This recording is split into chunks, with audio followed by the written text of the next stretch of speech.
In today's video, I'm going to teach you how to file eBay taxes on TurboTax. If you sell on eBay with the intent to make a profit, TurboTax treats that income as self-employment income, and there's a specific place in the program where you'll report it along with your related expenses.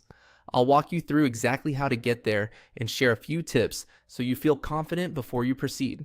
Start by signing in to your TurboTax online return and letting the homepage load fully.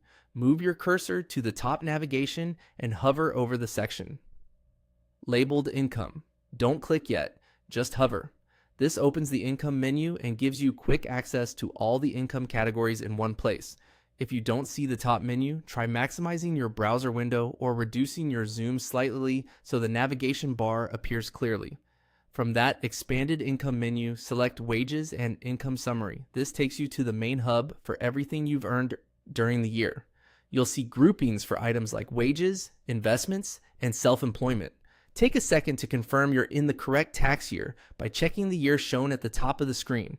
If you notice anything off, back out and select the right year before you move on. The summary page is where you'll add or review each income type, so it's the ideal starting point for organizing what you plan to report. On the summary page, look for the section titled Self-Employment Income and Expenses. This is the category you'll use to report your eBay selling activity. Click Start to begin. If you visited this area before, you might see Edit or Review instead. Either one will take you into the same workflow. Once you're inside, TurboTax will guide you step by step, prompting you to describe the type of work you do, and then to enter your eBay sales and any related fees and expenses. Whether you received a 1099-K from the payment processor or you're entering totals from your eBay Seller Hub, this is where you'll put it.